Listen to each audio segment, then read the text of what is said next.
Bonjour et bienvenue sur le site du podcast Histoire en série, créé et animé par Nicolas Charles et Johan Chanoir. Au programme, une analyse des séries d'hier, d'aujourd'hui et de demain par les spécialistes des questions mobilisées par nos shows préférés.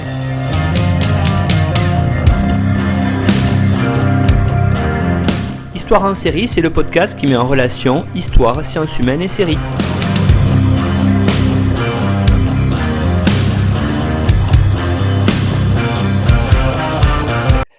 Bonjour à tous et à toutes, bienvenue dans cet épisode d'Histoire en série où aujourd'hui j'ai la chance de recevoir deux invités, Mathias Pirglas et Véronique Athias Delattre. Bonjour à tous les deux.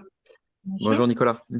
Alors, Véronique Athias Delattre, vous êtes maîtresse de conférences à l'université Gustave Eiffel et vous êtes membre du laboratoire de recherche IRG, donc Institut de recherche en gestion.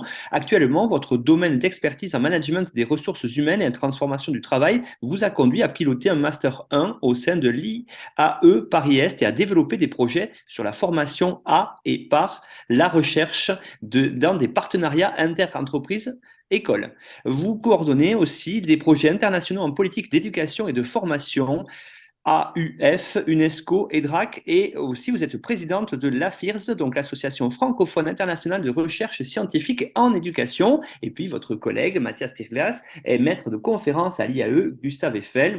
Vous enseignez, Mathias, la théorie des organisations, le management stratégique des organisations et le management de l'innovation au sein des différents masters. Vous avez développé plusieurs dispositifs pédagogiques innovants autour de l'écriture de la fiction et vous êtes notamment auteur du dispositif, on avait déjà parlé dans l'émission, qui s'appelle Le roman dont vous êtes le héros. Vous étiez venu, Mathias, présenter la série 3615 Monique. Vous avez d'ailleurs, au sujet des séries publiées, vous allez plutôt le publier en mars 2023, un manuel de management qui est basé sur la série La Casa des Papel, qui est intitulé Comprendre le management avec la Casa des Papel, qui doit sortir donc d'ici quelques mois aux éditions EMS. Alors aujourd'hui, on va parler d'une autre série, on va parler d'une série française qui est disponible, qui est une création d'ailleurs OCS, qui est disponible sur OCS. Elle s'intitule L'Opéra. Alors peut-être pour Véronique, commencer dans cette discussion que l'on va aborder tout au long de cette émission. Véronique, pourquoi finalement vous avez choisi cette série, tous les deux, de nous la présenter ? Alors, cette série, l'Opéra, se passe donc à l'Opéra de Paris, même si bien évidemment, elle n'a aucun lien avec la réalité de ce qui se passe réellement à l'Opéra de Paris. Elle nous a directement intéressés parce qu'il y a des éléments de paradoxe, d'enjeux, d'organisation et de transformation que nous pouvons retrouver dans d'autres organisations publiques et privées, bien évidemment. L'Opéra de Paris, c'est donc un lieu d'excellence, un lieu aussi de spectacle vivant. Et au sein de cette organisation, on va vouloir coller, plaquer des problématiques de ce qu'on appelle en français le New Management public, et qui repose sur une logique de contrôle des coûts de production, des coûts de performance, et de mettre en avant plutôt cette logique de coût à la place de la logique d'excellence et d'art vivant qu'on pouvait avoir précédemment. Ça, c'est le premier paradoxe. Le deuxième paradoxe qui nous a intéressé, qui est sur l'idée qu'on est dans un lieu fermé, dans lequel la caméra suit l'ensemble des acteurs et suit cet entraînement extrêmement difficile qu'on va avoir, et on a une vraie transformation dans la carrière et la gestion des ressources humaines qui va être appliquée et imposée à ces acteurs. Et enfin, l'opéra comme lieu d'excellence, comme lieu d'art, est au cœur d'un paradoxe en lui-même, puisque c'est à la fois une institution politique et symbole de l'État français, de l'art à la française, mais qui va être le jeu de toute une série de jeux d'acteurs, de lutte de pouvoir, de lutte d'influence à l'intérieur de cet espace. Et donc l'opéra devient un réel acteur lui aussi de la série, avec lequel le spectateur noue un lien, qui est un lien fait à la fois de conflit, mais aussi de recherche de cette excellence. Le plus simple, c'est peut-être d'abord de résumer la série, ce que Mathias va faire, et ensuite nous verrons plus en détail l'ensemble de ces paradoxes. Bien, effectivement, on va donc parler de cette série L'Opéra OCS, On va suivre en fait plusieurs personnages. On va commencer par Zoé, qui est danseuse étoile de 35 ans et qui, on l'apprendra durant la première saison, a passé une phase un peu difficile dans sa vie personnelle, mais aussi dans sa carrière. On va suivre aussi Flora, 19 ans, qui est issue de la diversité, elle est noire, et qui veut rentrer à tout prix dans cette grande maison qu'est l'opéra. Et on suit enfin Sébastien Chenot, qui est ancien danseur étoile de la compagnie, qui a été nommé récemment directeur de la danse, avec un mandat un peu particulier, à la fois de continuer à rendre exceptionnelles les productions de l'opéra, mais aussi de réformer le statut et la carrière, et donc les retraites des danseurs étoiles. Il s'attaque donc à cette tâche en remettant en cause le statut de Zoé, donc cette danseuse étoile dont on va parler, et qui va essayer de mettre à la retraite en fait avant les 42 ans qui sont normalement dans le contrat du statut des étoiles.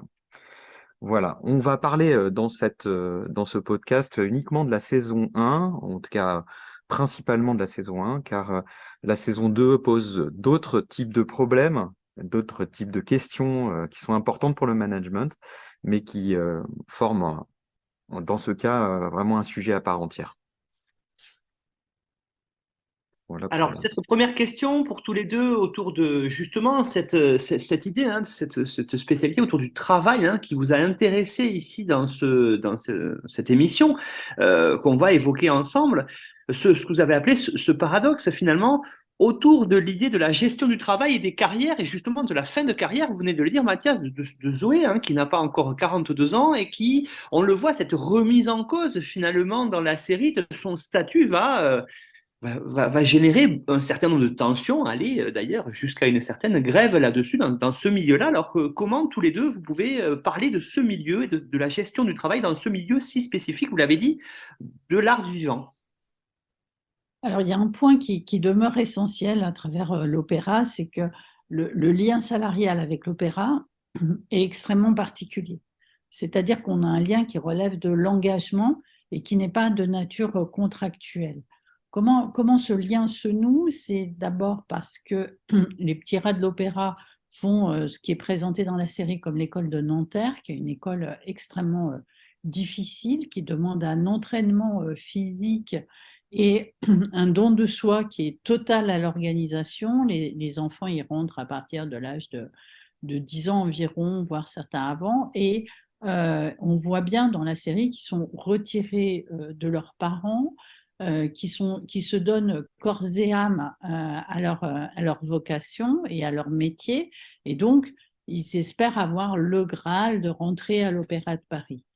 Cette poursuite dans l'engagement, elle se fait non pas sur aller à l'Opéra de Paris parce qu'ils n'ont pas d'autre place ailleurs, donc ce n'est pas un non-choix, ce n'est pas un choix rationnel au sens économique du terme, je vais à l'Opéra de Paris parce que je gagnerai plus qu'ailleurs.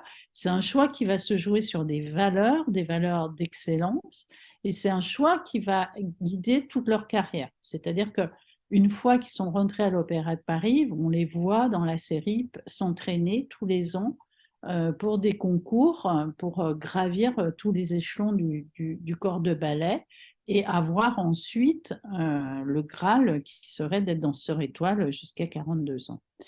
La question qui se pose dans l'engagement, c'est que c'est un engagement qui va être donnant-donnant, c'est-à-dire que la structure, un peu comme dans l'armée, doit assurer en contrepartie la protection, la sécurité et donner à chacun en retour des éléments de gage que cet engagement va se faire sur la durée. Et en fait, on se rend compte que dans la série, avec Zoé dont le contrat va être remis en question, on se rend compte que ce n'est pas juste une petite transformation qu'on pourrait qualifier dans notre jargon d'incrémental, mais on est bien dans une transformation radicale du lien salarié, où par-delà l'évaluation qui permettait d'avoir une promotion dans le corps de ballet, on a une évaluation qui est du type tu restes, tu pars.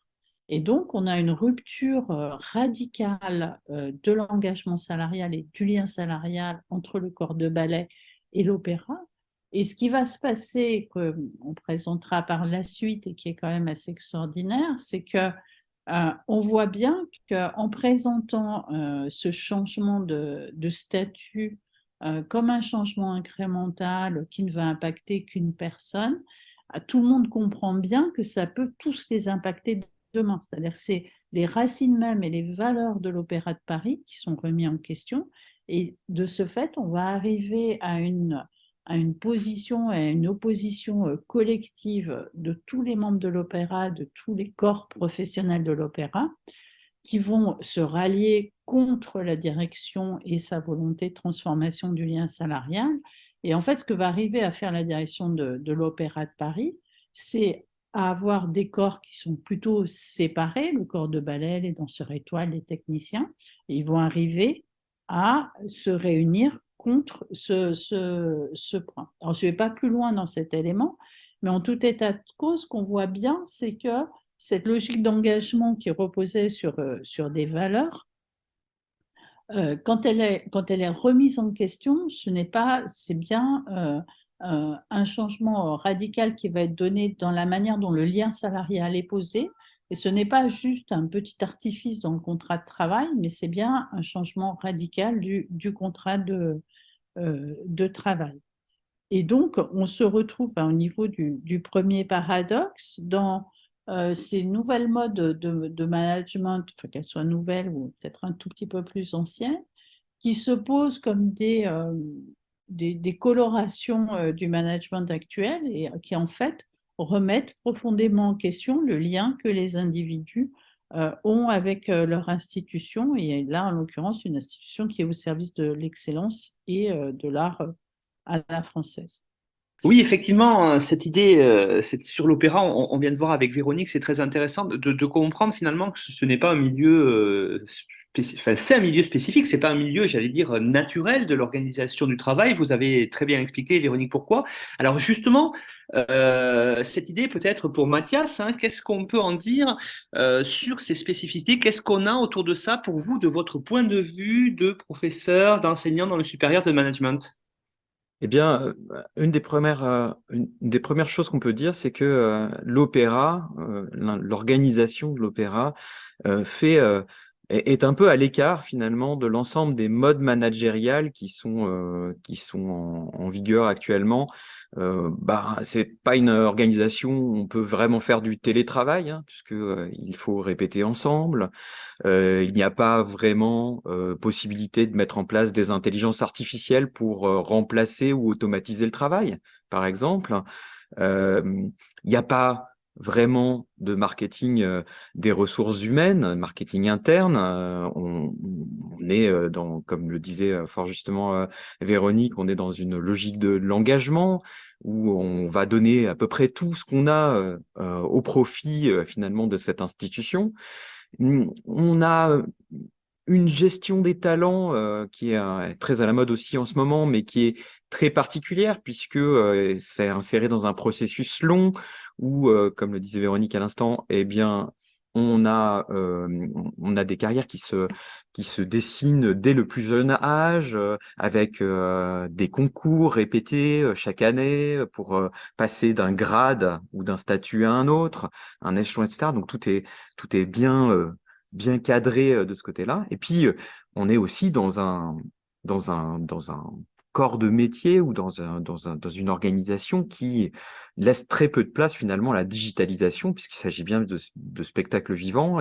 Et même si on peut voir ça et là dans les spectacles un peu de numérique, entre guillemets, globalement, la grosse partie du travail des agents et des opérateurs et des danseurs de l'opéra est évidemment un travail réel et pas digital.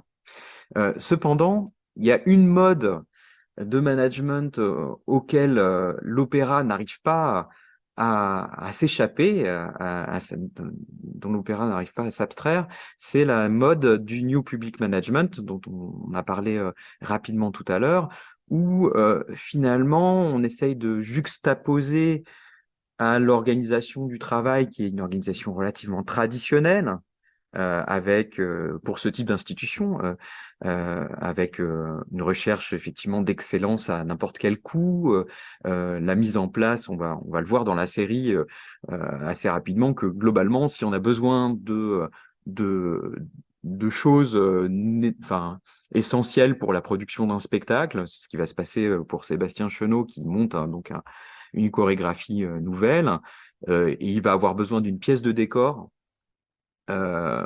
très particulière, et il y a aucune dépense qui va être évitée pour aller chercher cet élément de décor particulier dans les entrepôts de l'Opéra au nord de Paris. Et comme on peut pas plier dans un camion cet élément de décor, eh bien on va avoir une chaîne humaine qui va être organisée de nuit pour aller transporter cet élément de décor.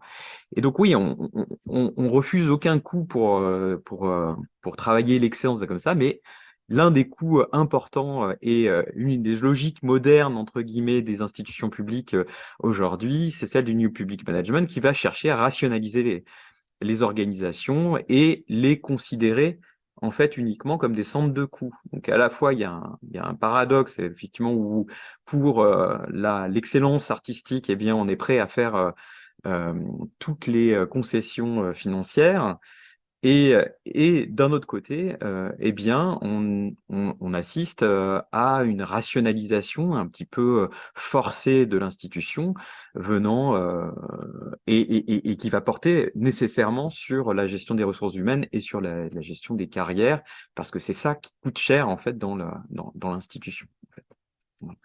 Voilà.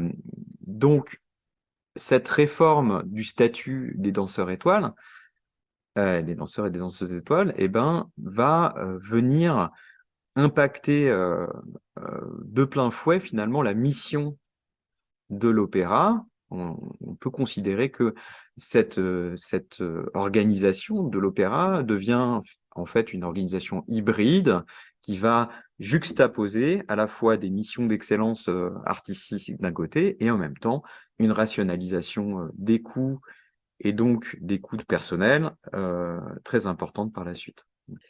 Alors, moi, ce que je voulais voir aussi avec vous, hein, par rapport justement, on est sur une série, vous avez commencé tous les deux à évoquer un certain nombre de personnages, et c'est vrai que vous avez raison, ces personnages-là sont majeurs. Je pensais en particulier à Sébastien Chenu, hein, qui est donc un ancien danseur étoile, qui doit réorganiser, qui doit justement aller peut-être contre nature pour répondre à ce qu'on lui demande de faire. Alors justement, ce paradoxe dans l'exercice des rôles institutionnels et organisationnels, comment on peut voir ça dans la série? Alors, on va commencer par justement Sébastien Chenot, donc, qui est le nouveau directeur de la danse. Sébastien Chenot, c'est un personnage intéressant. C'est un ancien danseur étoile, comme je l'ai dit tout à l'heure, et qui a été recruté dans cette position, dans ce poste de directeur de la danse, parce qu'il est extrêmement charismatique. Il est capable de créer des spectacles d'excellente qualité, etc. Et donc ça, c'est la première des raisons pour laquelle il a été nommé directeur de la danse. Il a été aussi nommé directeur de la danse, et on l'apprendra dans la série, parce qu'il est en couple avec le conseiller spécial culturel de l'Élysée auprès de l'Opéra, hein, un poste qui existe réellement effectivement dans la vraie vie, et on suppose que la suggestion de son nom a été donnée à cet endroit-là. Mais il y a en fait une sorte d'agenda caché de ce recrutement, ou en caché en tout cas pour le spectateur, où en fait on comprend assez rapidement que la direction de l'opéra le recrute à la fois parce qu'il est charismatique, c'est un artiste charismatique, mais aussi parce que il est justement, du fait de son charisme, il va être capable de faire passer cette réforme qui au départ est présentée comme une réforme tout à fait cosmétique en fait du statut des étoiles, puisque ça va toucher juste l'un des corps spécifiques de l'opéra, hein, comme le disait tout à l'heure Véronique, et en fait cette tâche-là va s'avérer en fait finalement beaucoup plus complexe qu'il n'y paraissait au début, puisque en fait toucher au statut des étoiles, et ben ça invite à, comme le disait Véronique tout à l'heure, effectivement à retoucher finalement l'ensemble des statuts de l'équipe, des équipes artistiques et techniques de l'opéra. Et en fait, ce qui est très intéressant là-dedans, c'est que finalement, on fonde finalement la légitimité de son pouvoir sur une légitimité charismatique au sens de Weber, hein, qui a défini 3 types de légitimité pour fonder justement l'autorité et le pouvoir. Et donc, cette légitimité charismatique, elle est fondée sur le fait que, globalement, la personne qui est charismatique, eh bien, va être capable de réaliser des miracles ou des choses exceptionnelles, etc. Donc là, on sent bien qu'il y a une cohérence par rapport à la nomination de Sébastien Chenot dans ce poste-là.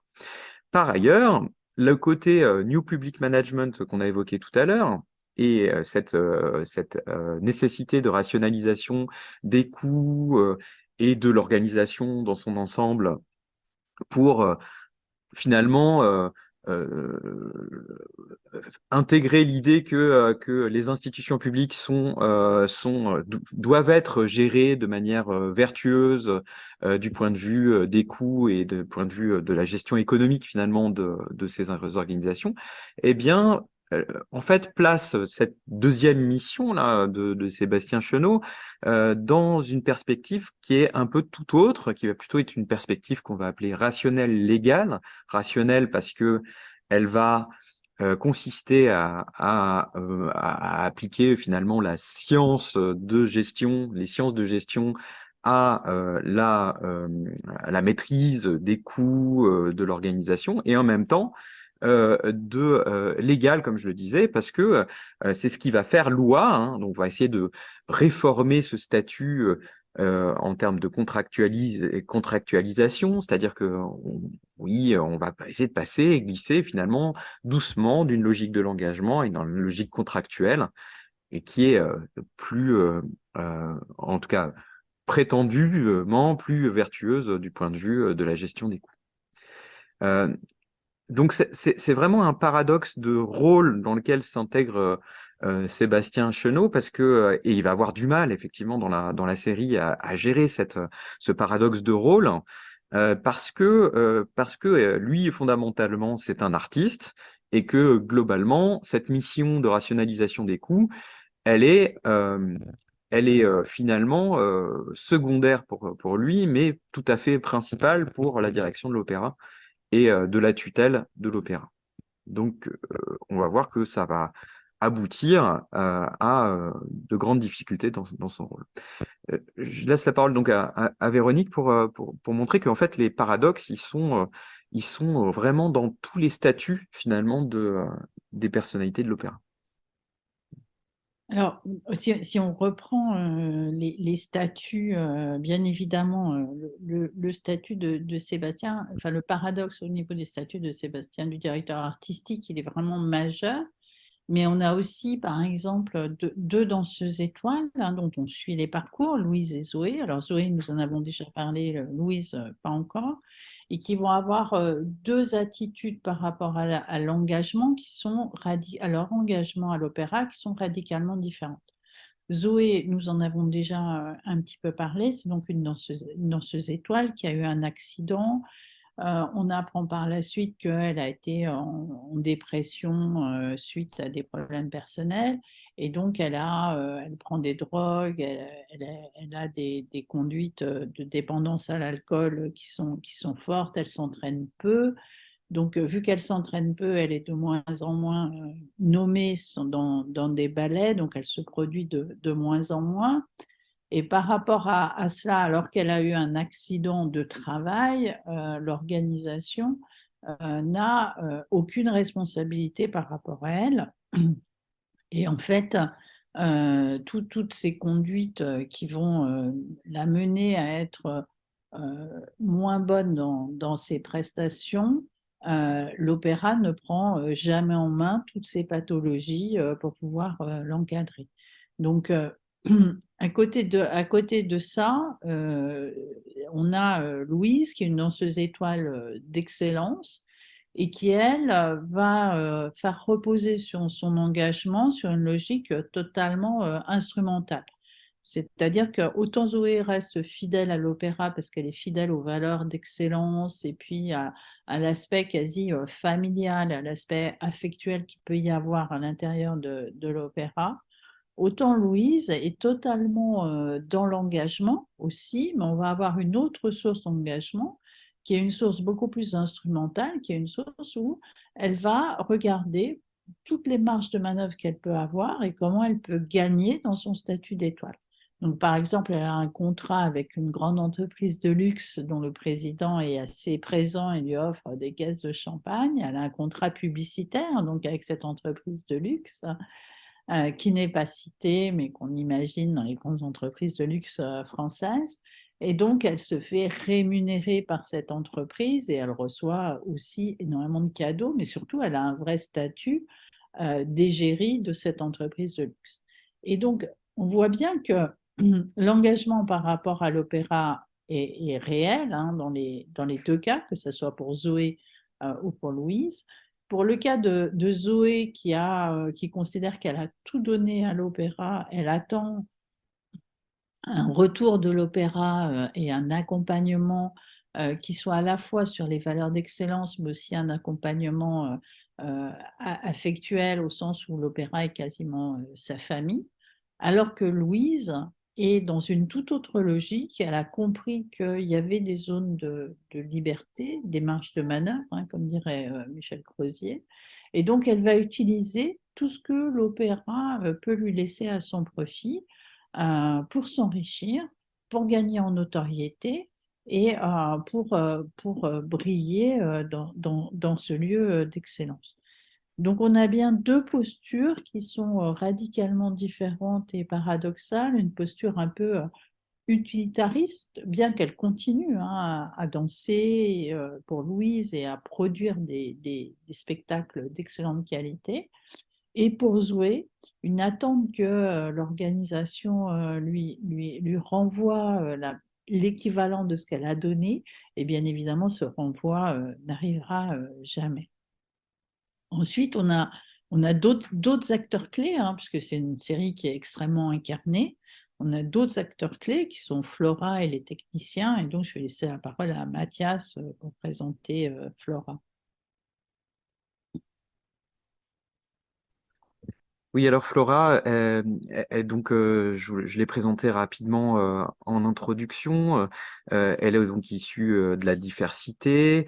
Elle est très ambitieuse, hein, ça on peut pas lui reprocher cela. Elle n'a pas fait aussi la carrière ou en tout cas le début de carrière naturel des danseurs de l'Opéra de Paris qui passe normalement par l'école de Nanterre, qui va être évoquée à de très nombreuses reprises dans la série. Donc l'école des petits rats de l'opéra, en fait, donc elle rentre, elle est pas dans le moule finalement de cette école, et elle va quand même intégrer en tant que surnuméraire, donc c'est un peu les vacataires de l'opéra en fait, hein, donc le corps de ballet hein, de l'opéra, tout en étant donc en ayant un statut externe. Et en fait, Flora, elle va utiliser un peu toutes les infractuosités des règles non dites ou des règles moins franches de cette chose-là. Alors, il y a une scène qui est assez terrible au tout début de la série, et c'est pour ça qu'on peut la raconter.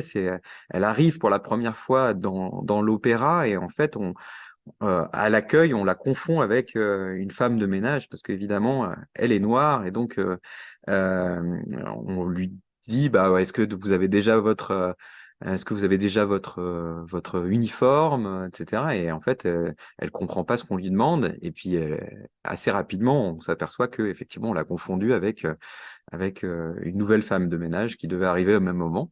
Et donc, elle rentre dans cette institution. Donc, résultat, ça la met en retard, évidemment. Et donc, malgré tout, elle est considérée un peu comme le mouton noir, en fait, de ce corps de ballet, de ce groupe des surnuméraires. Et en même temps, comme elle est ambitieuse et elle en a sous le chausson de danse, sous les ballerines, eh bien, elle va aller chercher toutes les opportunités qui vont lui permettre de progresser et de se faire une carrière à l'opéra. Et donc, elle va finalement donc remporter le concours de première année à la fin de cette première saison, mais tout ça après plein de péripéties qui vont lui permettre, parce qu'elle est issue de la diversité et qu'elle sent qu'il y a des choses à faire dans le point de vue reconnaissance depuis l'extérieur de l'institution opéra par rapport à, à, à ses financeurs, à ses partenaires, à ses sponsors et sponsors de l'opéra qui voient d'un très bon œil évidemment que l'opéra s'adjoigne les services d'une jeune fille issue de la diversité et de cette manière-là. Donc paradoxalement, donc la question effectivement de l'opéra en tant que, et encore une fois, c'est vraiment que la série qui raconte ça, parce que la situation de l'opéra réel est différente, mais la position finalement de l'opéra sur la question de la diversité est intéressante, et on voit bien que la position donc de Flora dans cette institution va être à la fois complexe. Elle va utiliser aussi tous les rites et les règles et en vigueur finalement dans l'opéra, et les utiliser à son propre compte, un peu comme le feraient en fait les techniciens de maintenance dans les ouvrages de Michel Crozier par exemple, qui utilisent donc ces zones d'incertitude, hein, cette connaissance un peu fine de l'institution ou des règles, des mythes, des rites, etc., de cette institution pour pouvoir faire un certain nombre de choses. Euh, le dernier, euh, le dernier, euh, le dernier finalement rôle paradoxal qu'on peut identifier est celui des techniciens et du corps de ballet. Et Véronique, je pense que tu vas pouvoir rebondir sur cette question-là. Oui, alors c'est intéressant parce que les techniciens, on les voit très peu dans la série. On voit bien qu'ils sont des rôles de fonction support, mais ils interviennent très peu. Ils interviennent comme délégués syndicaux à un moment donné où justement ils vont réussir à trouver ce qu'on appelle dans les conflits sociaux un objet réaliste de conflit et donc de négociation. C'est-à-dire qu'au départ, on a un objet qui est la mise à la retraite de Zoé, qui est un objet qui ne rassemble pas ni le corps de ballet, ni les techniciens, ni les autres danseurs étoiles. Et puis petit à petit, ils vont réussir à reconstruire le changement qui est en train de se mettre à l'œuvre, qui est un changement radical, qui est une vraie menace sur l'ensemble des statuts et sur la manière de travailler à l'opéra et sur les valeurs dominantes de l'opéra. Et donc, ils vont réussir à créer ce qu'on appelle dans les conflits un objet réaliste sur lesquels tout un chacun va pouvoir se rassembler. Donc, on les voit dans cette logique très de défense des intérêts de tous les salariés de l'opéra. Et donc, ils vont faire tout ce travail de partager une représentation de ce qui est en train de se produire.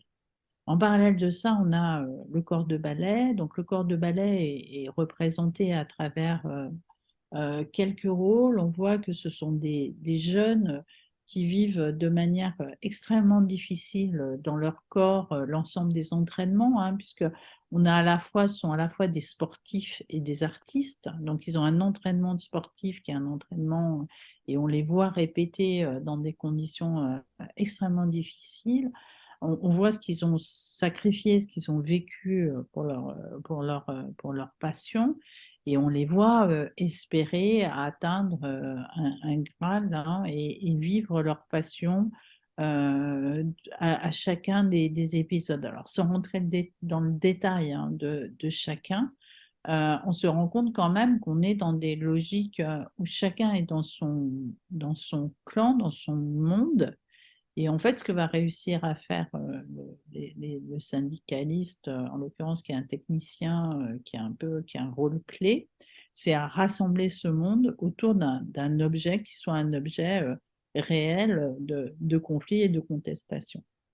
Alors, j'avais peut-être une question aussi sur un autre type d'acteur que l'on voit dans ce milieu spécifique, c'est celui des mécènes. Qu'est-ce que vous pourriez en dire tous les deux là-dessus? Parce qu'on les aperçoit, j'allais dire en filigrane, tout au long des 2 saisons. D'ailleurs, on voit qu'ils offrent des choses à l'opéra ou des choses comme ça. Comment ça se passe, leur rôle? Les mécènes, la question est extrêmement intéressante parce qu'en fait, on les voit peu, ils interviennent peu. La caméra suit les spectacles, et ça c'est très très beau, suit les spectacles comme si nous étions dans la scène et dans la salle, pardon, de l'opéra, et spectateurs de l'opéra, et nous voyons les mécènes comme si nous étions vraiment dans ce lieu fermé, qui est un lieu extrêmement particulier. Les mécènes interviennent à la fois pour l'opéra, à la fois ils vont donner des règles, hein, des règles de on finance plus. Donc on voit bien ce jeu d'organisation hybride dont parlait Mathias tout à l'heure, c'est-à-dire que euh, les fonds publics ne sont pas suffisants, et si on veut continuer à produire de l'excellence, il faut qu'on ait des compléments de financement. Donc on voit bien ce rapport de force qui se crée à travers ces financements. Ce n'est pas juste des mécènes qui donnent pour l'art en général, mais il va avoir un regard sur les productions, sur la manière dont elles sont faites. Et on voit aussi qu'au niveau individuel, Louise, dans ces étoiles, hein, se sert complètement des mécènes pour sa carrière personnelle et pour s'enrichir. Donc, on voit bien que petit à petit, dans cette organisation hybride qui va faire passer une logique économique en priorité face à la logique d'excellence, et donc on va avoir un renversement de logique, les mécènes prennent de plus en plus de place au fil de la série, jusqu'à intervenir quasiment directement sur la programmation. Mais en parallèle de ça, c'est pas un monde binaire où il y aurait les gentils et les méchants. On voit bien aussi que Flora, dont parlait Mathias, qui est surnuméraire, qui est issue de la diversité, se sert totalement des mécènes. Louise, qui est dans ses étoiles, je le disais tout à l'heure, se sert aussi des mécènes. Donc on est dans un monde bien plus compliqué qu'il n'y paraît. Et en fait, le rôle des mécènes est beaucoup plus paradoxal qu'il n'y paraît au premier abord. Alors, autre question autour des paradoxes, hein, pour continuer sur votre problématique, c'est cette idée du paradoxe qu'il y a entre finalement ce lieu symbolique et superbe, magnifique, au cœur de Paris, qu'est l'Opéra Garnier. D'ailleurs, ce lieu très très symbolique, hein, culturel en France. On voit aussi un tout petit peu, plus tôt dans la saison 2, d'ailleurs, l'Opéra Bastille, où se trouvent les bureaux d'ailleurs, et le lieu de travail. Alors, quel est finalement ce paradoxe entre ce lieu symbolique et le lieu de travail? Qu'est-ce qu'on peut dire là-dessus?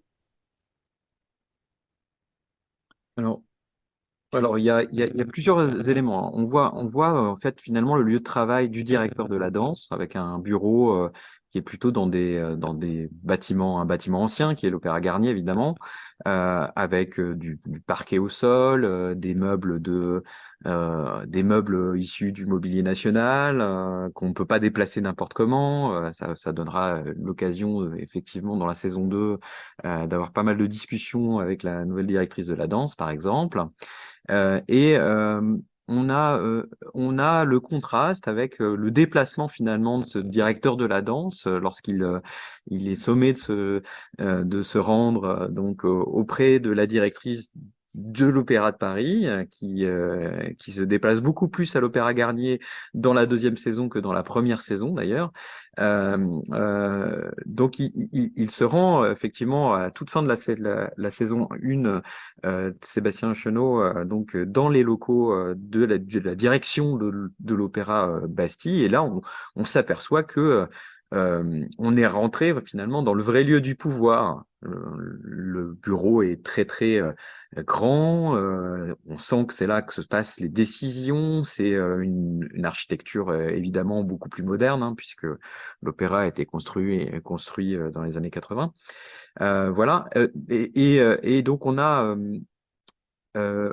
effectivement, on rentre finalement dans un autre domaine, celui de la proximité avec le pouvoir politique, celui de la proximité aussi avec le pouvoir financier. Et donc, on sent bien que finalement, l'Opéra Garnier, pris dans son acceptation finalement du lieu où se passent les ballets, où se passent les répétitions du corps de ballet, etc., eh bien, est finalement sous la tutelle de cet opéra Bastille moderne, avec une vision aussi moderne du management qui emprunte à pour plein d'aspects, effectivement, des éléments au New Public Management. Euh, voilà ce qu'on peut en dire de cette façon-là. Peut-être Véronique, si tu veux ajouter quelque chose. Oui, avec plaisir. Si on se résume, on est passé d'une logique d'excellence, on l'a dit, hein, une logique de domination par les coûts. La direction de l'opéra qu'on découvre à la fin de la saison 1 de manière très théâtrale, parce que c'est la première fois qu'on sort vraiment de l'Opéra de Paris. Alors, il y a quelques scènes de rue, mais très peu en fait. C'est un lieu extrêmement clos, extrêmement clanique, extrêmement fermé sur l'innovation, sur l'excellence.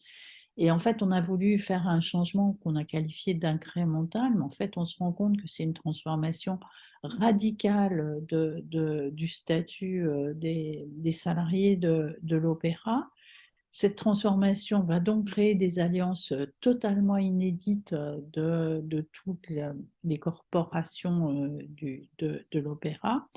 Et quand on arrive dans ce bureau qui est extrêmement bien filmé d'ailleurs, on voit que, un, ce sont les lieux de pouvoir avec de multiples acteurs, l'État français, la direction de l'opéra, et puis la direction artistique de l'Opéra Garnier. Et on se rend compte à ce moment-là que la directrice de l'opéra va jouer son rôle d'autorité et va en effet prendre une décision pour le coup radicale et décider que le directeur de la danse ne pourra pas remplir la double mission qui lui était fixée, à la fois une mission d'excellence dans la danse et puis une mission de rationalisation des coûts.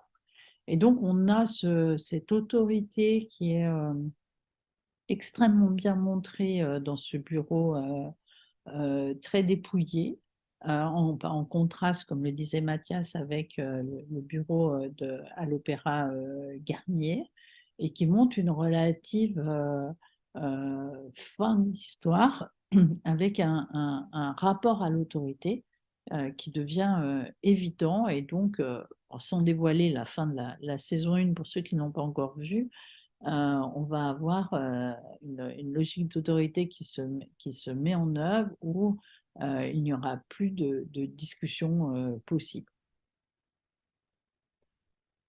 On en arrive maintenant au bout de cette émission, Mathias et Véronique. Alors, qu'est-ce que finalement nos auditeurs et auditrices pourraient ou doivent retenir de cette saison 1 de cette série L'Opéra qui est disponible sur OCS et qui d'ailleurs fait partie des très très bonnes créations de la plateforme.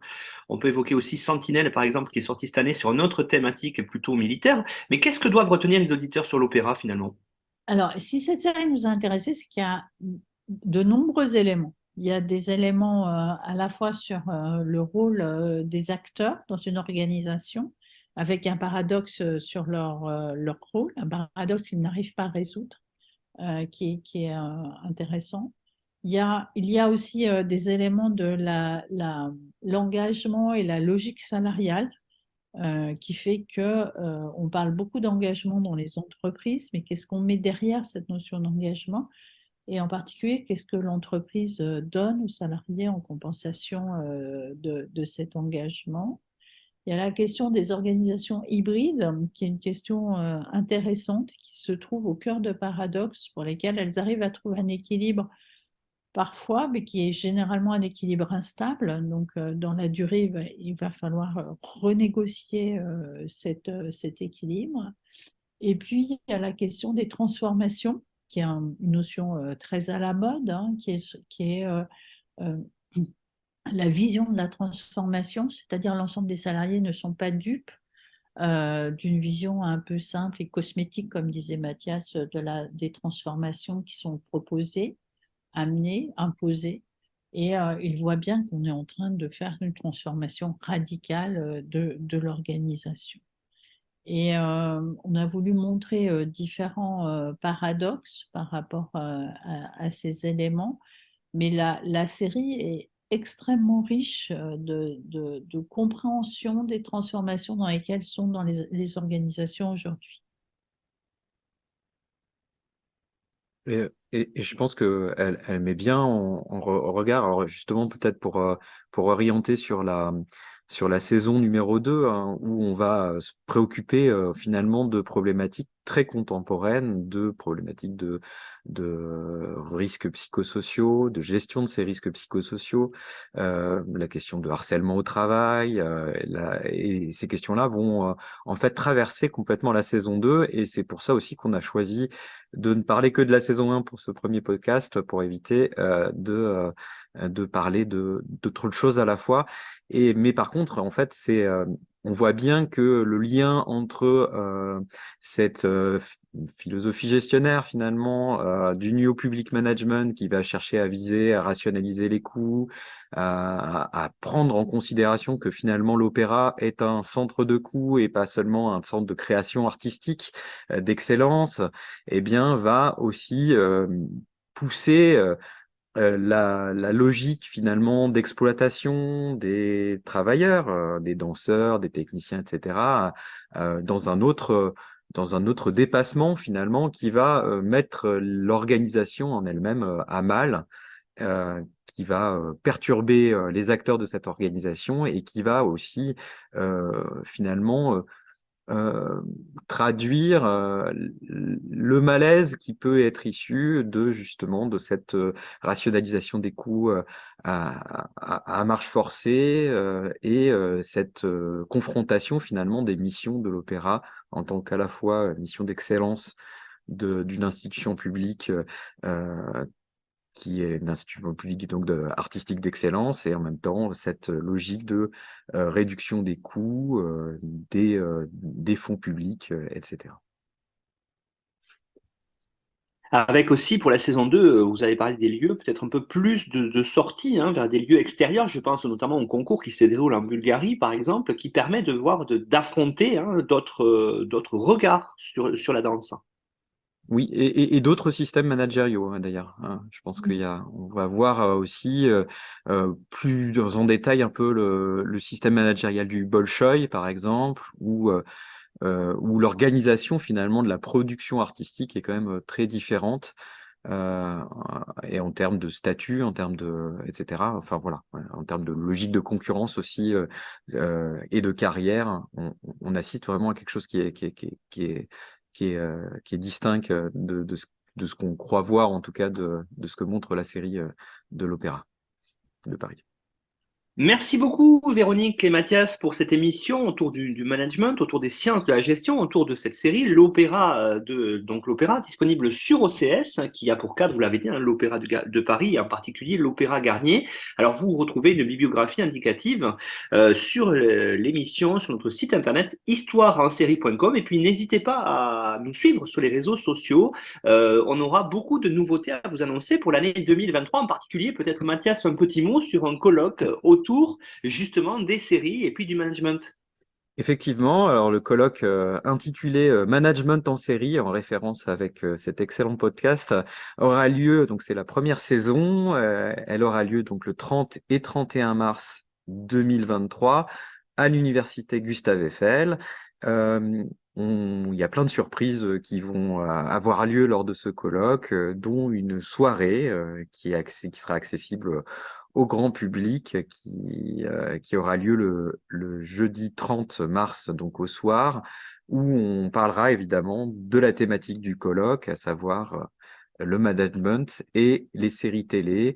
On peut évoquer les 3 axes sur lesquels on va travailler. D'abord, la formation au management et au travail avec les séries, ce que fait finalement ce podcast de manière très remarquable. Deuxième axe, comment est-ce qu'on fabrique les séries? Qu'est-ce que c'est que le marché ou l'industrie des séries? Et qu'est-ce que ça nous dit sur l'industrie et le management de cette industrie, justement? Et enfin, un 3e axe qui va parler plutôt des séries comme miroir du management et de la société. Et là, on va avoir donc plein de contributions qui vont parler justement de du rapport, en fait, de ce que disent finalement les séries de notre société et du management à l'heure actuelle. N'hésitez pas à vous abonner d'ailleurs sur le Twitter Management en série pour avoir une actualité beaucoup plus précise. Et puis on rediffusera bien sûr, puisqu'Histoire en série, vous l'avez dit Mathias, est partenaire de cet événement. On rediffusera d'ailleurs un certain nombre de choses sur notre Twitter et puis sur le site internet histoireensérie.com. Merci beaucoup à tous les deux pour cette émission très éclairante sur la série L'Opéra et puis à bientôt. À bientôt. Merci à toi. Merci.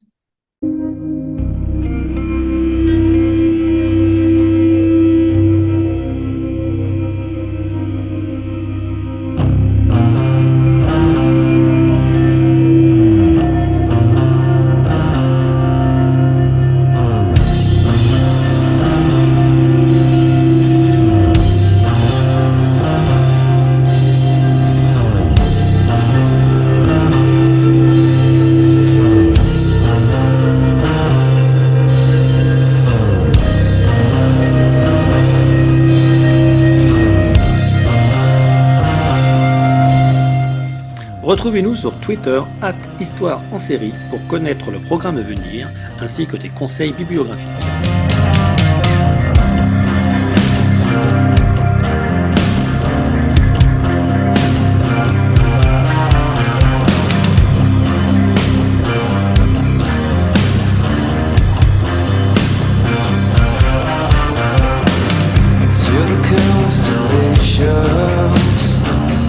Travel logistically, such a beautiful planet populated by a stranger. We have